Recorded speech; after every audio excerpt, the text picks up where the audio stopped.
another centre half lost, which affected our shape a little bit. I think if I'd have kept it the same at half time, we would have struggled in the second half. The change of shape brought a new lease of life in the team.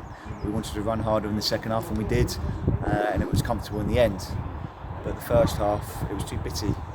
Lots of stoppages, no rhythm, and we need to make sure that we don't get sucked into that in games. We need to play at a tempo to make sure we get our strengths and our influence on the game. And the first half we didn't do that. Second half, credit to the lads, they came out and I thought we dictated the play certainly for the first 25 minutes. We created chances and should have scored more than the one. Yeah, before we go any further now, is Aiden? What is it? Yeah, it's a bad one. Yeah, is it? It's a bad one. It's Achilles. So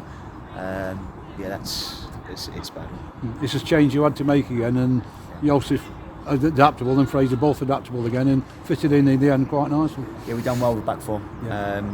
With a back three, obviously, we want to try and play out, but when you're losing Gavin, Hayden, Loza, obviously they're all left footers as well, so you can't play out that side and they can trap you in. So that happened in the last sort of 10-15 minutes. We didn't really have any rhythm in our play. We weren't playing through. We weren't going into the front with any quality. So a change was needed, and we've worked on that in training as well. Should we go to a back four? And luckily, obviously, we worked on it, and the lads slotted in that one. The other question is, if you lost left footers, are you tempted to look for one to fill in, or are you happy with what you've got? Will there be a possibility? No, because Lawrence isn't far away, and also Gavin isn't far away, so we've got two coming back in.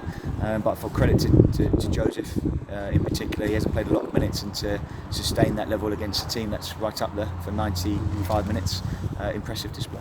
Substitution in the second half, that tactical, bring Nathan into game? Yeah, it was tactical. Yeah, we need some pace, we needed some closer bodies into Kwasi. But having said that, the quality into Kwasi wasn't good enough for the first half either. So the box had worked in previous games. Today we didn't get much success, so we've identified it and I've changed it at half time and it's worked. By far better team second half. Yes, we were. Yeah. Keeper made 3 great saves. He did. Yeah. So, well, how did you see the goal? It looked innocuous when he came over. Great reaction. Great reaction. I thought Liam in particular was very, very good when he came off the bench. He's come into the fray there, and everything he did was quality.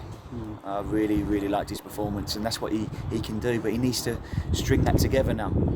It can't be a performance like that from Liam and then he's off it in the next game. He needs to really string those performances together, and he's got a bright future because people forget he's only 24. Yeah, did he deserve that goal? Is it worth for his work rate? Yeah, but how he's moved his body to volley it, really, really classy goal. I have to say, you mentioned for Yeovil Town, Lee Collins tragically died yesterday. Yeah. It's talentless football sometimes takes second place, doesn't it? Yeah, it was difficult yesterday because 4 of our lads obviously played with him in the last 5 years at Forest Green and also at Yeovil. And it really has come through the group, the pain. It's a really horrible thing to hear. And obviously we wish his family and his friends all the very best in this difficult time. So hopefully Maguire and Gunning aren't far away. No, they're not. No, but I've said it all along. You know, when you're in this run of games, you're going to get injuries, and the squad's going to have to come in and perform, and they are. There's 4 on the bounce, no goals against. We've got to be really pleased. 8 days off, and then technically the madness starts. So it's Saturday, Tuesday, isn't it? Yeah, that's where you're going to need a squad. We need the 8 days. So I said maybe Monday wasn't best that we didn't play, but after this one, I think it is now. So need gloves on, Liam. You're all set up. Yeah, gloves on, mate. It's cold. To come. We are. James, another clean sheet. You just keep managing to dig them out, don't you, at the minute? Yeah, I think if the first half would have sustained in the second half, would have been very fortunate to come away with a clean sheet. I think at heart, because there had too many final third entries, penalty area entries where things were bouncing around, and eventually in a game of 95 minutes, one would have fallen for them. I think that their pressure was good, give them credit, they pressed us, but again, if we haven't got a left-sided centre-half on the pitch, we can't play out, and they trapped us in, so credit to them. In the 4 halves we've played them in the last 6 weeks, that was their best half. I would say they were on top without creating too much. The second half, I think we came back into the fray. We looked dangerous. Nathan looked particularly dangerous, linking with Kwasi and Liam, and obviously Tom's had a chance there as well, playing inside right, so it's worked a treat. And credit to Curtis Wilson as well, what a leader out there. He's part of that. He's dropping into the back 4 and the back 3, stopping counter-attacks, defending the channels. A superb pivot role he's playing for the team. What was your message to the players at half-time? Not good enough. They knew it themselves though, so when you've got a group like that, they know it themselves, they're empowered themselves, they're saying, they're doing the team talk for me really. You know, they're saying the things that they're reflecting on the half together and they know it wasn't good enough. However, you have to give the credit to the opposition sometimes. They've got a game plan themselves, we're not just going to come and have it our way. But second half, certainly, we played more zest, more energy, moved it quicker, got shots on goal, got final third and penalty area entries, got closer to Kwasi, and that's what we wanted to do. Played 5 yards higher as well, and our duels were high up the pitch, so it looked more like us, didn't it? And an impressive reaction at half time. Do you feel like you're hitting form at the right time now? Or even better form? The form's been good for 20 now, 20 games, so we've got to sustain that. We've got some winners in there. I really like the vibe in the change room, and we've got to continue to win at all costs.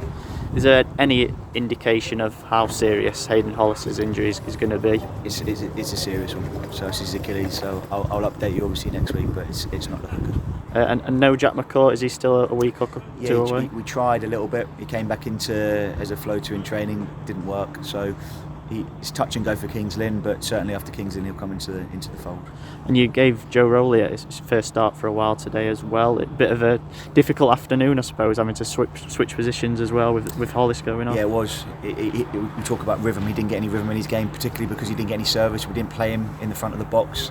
He didn't really come in and interlink with Kwasi because we couldn't get enough quality into Kwasi in the first half. And quite rightly, you've noticed that he obviously played right wing back for that remaining 15 minutes, 10 minutes of the second half, and away from home that's not going to work, is it? So we had to change tactically, but he understands, and still 45 minutes in his bank on his recovery.